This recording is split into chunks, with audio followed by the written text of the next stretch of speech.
ಚನ್ನಪಟ್ಟಣದಲ್ಲಿ ಡಿಕೆಶಿ ಸಿಎಂ ಕೂಗು ಹಾಕಿದ್ದ ಶಾಸಕ ಬಾಲಕೃಷ್ಣ. ಡಿಕೆಶಿ ಅಧಿಕಾರದ ಚುಕ್ಕಾಣಿ ಹಿಡಿಯಲಿದ್ದಾರೆ ಎಂದಿದ್ದ ಬಾಲಣ್ಣ. ನಿನ್ನೆ ಡಿಕೆ ಪರ ಬ್ಯಾಟಿಂಗ್, ಇಂದು ದಿಢೀರ್ ರಿವರ್ಸ್ ಗೇರ್. ನಾನು ನಾಳೆಗೆ ಡಿಕೆಶಿ ಸಿಎಂ ಆಗ್ತಾರೆ ಅಂದಿದ್ದೀನ. ಡಿಕೆ ಶಿವಕುಮಾರ್ ಹೈಕಮಾಂಡ್ ನಿರ್ಧಾರದಂತೆ ಸಿಎಂ ಆಗ್ತಾರೆ. ನೋಡಿ, ನಾನು ಹೇಳಿರ್ತಕ್ಕಂಥದ್ದು ಚನ್ನಪಟ್ಟಣದ ವಿಚಾರದಲ್ಲಿ, ಚನ್ನಪಟ್ಟಣದಲ್ಲಿ ನಮಗೆ ಗೌರವ ತಂದು ಕೊಟ್ಟಿದ್ದೀರಾ. ಈ ಗೌರವ ಮುಂದೊಂದು ದಿವಸ ನಮ್ಮ ನಾಯಕರಿಗೆ, ನಮ್ಮ ಈ ಜಿಲ್ಲೆಯ ನಾಯಕರಿಗೆ, DCM ಅವ್ರಿಗೂ ಒಂದು ಅವಕಾಶ ಸಿಗ್ತದೆ ಅಂತ ಹೇಳಿದ್ದೀನಿ. ನಾನು ನಾಳಿಕೆ ಆಗ್ಬಿಡ್ತಾರೆ CM ಅಂತ ಹೇಳಿದ್ದೀನಾ? ಈ ಗೌರವ ಬೇಕಾಗಿತ್ತು ನಮಗೆ. ನೀವು ಕೊಟ್ಟಿದ್ದೀರಾ, ಚನ್ನಪಟ್ಟಣ ಜನ ನಮ್ಗೆ ಗೌರವ ಕೊಟ್ಟಿದ್ದೀರಾ. ಇದು ಮುಂದೆ ಒಂದು ದಿವಸ ನಮ್ಮ ನಾಯಕರಿಗೆ ಈ ರಾಜ್ಯದ ಅಧಿಕಾರ ಚುಕ್ಕಾಣಿ ಹಿಡೋದಕ್ಕೆ ಒಂದು ಅವಕಾಶ ಸಿಗ್ತದೆ ಅಂತ ಮಾತನ್ನು ಹೇಳಿದ್ದೀನಿ. ಯಾರು ಬೆಂಬಲಿಗರು ಅವ್ರ ಬೆಂಬಲಿಗರು ಅಂತ ಏನಿಲ್ಲ. ಇಲ್ಲಿ ನಾವೆಲ್ಲ ಕಾಂಗ್ರೆಸ್ ಪಕ್ಷದ ಹೈಕಮಾಂಡ್ ಬೆಂಬಲಿಗರು. ನಾವೆಲ್ಲ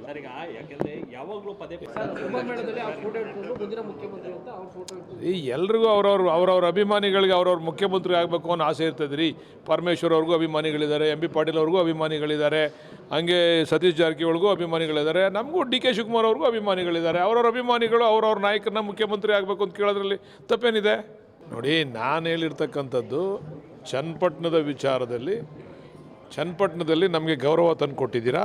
ಈ ಗೌರವ ಮುಂದೊಂದು ದಿವಸ ನಮ್ಮ ನಾಯಕರಿಗೆ, ನಮ್ಮ ಈ ಜಿಲ್ಲೆಯ ನಾಯಕರಿಗೆ, DCM ಅವ್ರಿಗೂ ಒಂದು ಅವಕಾಶ ಸಿಗ್ತದೆ ಅಂತ ಹೇಳಿದ್ದೀನಿ.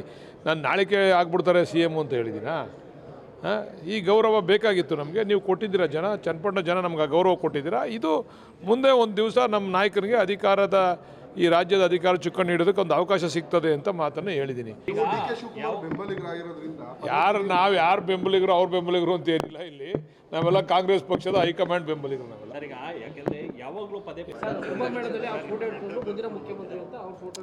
ಎಲ್ರಿಗೂ ಅವ್ರವ್ರ ಅಭಿಮಾನಿಗಳಿಗೆ ಅವ್ರವ್ರ ಮುಖ್ಯಮಂತ್ರಿ ಆಗಬೇಕು ಅನ್ನೋ ಆಸೆ ಇರ್ತದೆ ರೀ.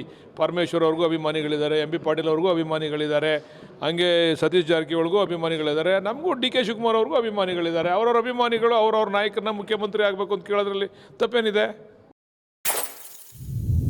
ನಾವು ಯಾರ ಬೆಂಬಲಿಗರೂ ಅಲ್ಲ, ಹೈಕಮಾಂಡ್ ಬೆಂಬಲಿಗರು. ಡಿಕೆಶಿ ಅಭಿಮಾನಿಗಳಿಗೆ ಅವರು CM ಆಗಬೇಕು ಅನ್ನುವ ಆಸೆ ಇದೆ. ಪರಮೇಶ್ವರ್, MP ಪಾಟೀಲ್, ಸತೀಶ್ ಜಾರಕಿಹೊಳಿಗೂ ಆಸೆ ಇದೆ. ನಮ್ಮ ನಾಯಕರು ಮುಖ್ಯಮಂತ್ರಿ ಆಗಬೇಕು ಅಂತ ಕೇಳೋದ್ರಲ್ಲಿ ತಪ್ಪೇನಿದೆ?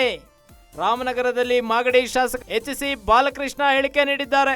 ರಾಮನಗರದಲ್ಲಿ ನಡೆದ ಕೃತಜ್ಞತಾ ಸಮಾವೇಶದಲ್ಲಿ ಡಿಕೆಶಿ ಮುಂದಿನ CM ಎಂಬ ಹೇಳಿಕೆ ನೀಡಿದ್ದ ಮಾಗಡಿ ಶಾಸಕ HC ಬಾಲಕೃಷ್ಣ ಸ್ಪಷ್ಟನೆ ನೀಡಿದ್ದಾರೆ. ನಾನು ಹೇಳಿರೋದು ಚನ್ನಪಟ್ಟಣದ ಗೆಲುವಿನ ಬಗ್ಗೆ. ಚನ್ನಪಟ್ಟಣದಲ್ಲಿ ಜನ ನಮ್ಮ ಗೌರವವನ್ನ ಉಳಿಸಿದ್ದಾರೆ. ಅವರು ಕೊಟ್ಟಿರೋ ಶಕ್ತಿ ಡಿಕೆಶಿಗೆ ಮುಂದೆ ಅಧಿಕಾರದ ಚುಕ್ಕಾಣಿ ಹಿಡಿಯಲು ಶಕ್ತಿ ತುಂಬುತ್ತೆ ಅಂತ. ನಾನು ನಾಳೆಗೆ ಡಿಕೆಶಿ CM ಆಗ್ತಾರೆ ಅಂದಿದ್ದೀನ ಅಂತ ಪ್ರಶ್ನೆ ಮಾಡಿದ್ದಾರೆ. ನಿನ್ನೆ ಡಿಕೆಶಿ CM ಆಗ್ತಾರೆ ಅಂತ ಹೇಳಿದ್ರು, ಇವತ್ತು ನಾಳೆಗೆ CM ಆಗ್ಬಿಡ್ತಾರ ಅಂತ ರಿವರ್ಸ್ ಗೇರ್ ಹೊಡೆದಿದ್ದಾರೆ ಶಾಸಕ ಬಾಲಕೃಷ್ಣ ಅವರು. ನಾವೇನು ಯಾರ ಬೆಂಬಲಿಗರೂ ಅಲ್ಲ, ಹೈಕಮಾಂಡ್ ಬೆಂಬಲಿಗರು. ಅವರವರ ನಾಯಕರು CM ಆಗಬೇಕು ಅನ್ನೋದು ಅವರ ಕಾರ್ಯಕರ್ತರ ಆಸೆ ಇರುತ್ತೆ. ಪರಮೇಶ್ವರ್, MP ಪಾಟೀಲ್, ಸತೀಶ್ ಜಾರಕಿಹೊಳಿ ಅಭಿಮಾನಿಗಳಿಗೂ ಸಹ ಆಸೆ ಇದೆ. ಹಾಗೆಯೇ ಡಿಕೆಶಿ ಫ್ಯಾನ್ಸ್ಗೂ ಅವ್ರು CM ಆಗಬೇಕು ಅನ್ನೋ ಆಸೆ ಇದೆ. ನಮ್ಮ ನಾಯಕರು ಮುಖ್ಯಮಂತ್ರಿ ಆಗಬೇಕು ಅಂತ ಕೇಳೋದ್ರಲ್ಲಿ ತಪ್ಪೇನಿದೆ? ಜನ ಮಾಜಿ CM ಪುತ್ರನ ಎದುರು ಒಬ್ಬ ಯೋಗೇಶ್ವರ್ನ ಗೆಲ್ಸಿದ್ದಾರೆ. ಇದಕ್ಕೆಲ್ಲ ಶಕ್ತಿ ತುಂಬಿದ್ದು DK ಶಿವಕುಮಾರ್ ಅವರು. ಹಾಗಾಗಿ ಅವ್ರು CM ಆಗಬೇಕು ಅನ್ನೋದು ಅವರ ಅಭಿಮಾನಿಗಳ ಆಸೆ ಅಷ್ಟೇ ಅಂತೇಳಿ ರಿವರ್ಸ್ ಗೇರ್ ಹೊಡೆದ್ಬಿಟ್ಟಿದ್ದಾರೆ ಮಾಗಡಿ ಶಾಸಕ ಬಾಲಕೃಷ್ಣ ಅವರು.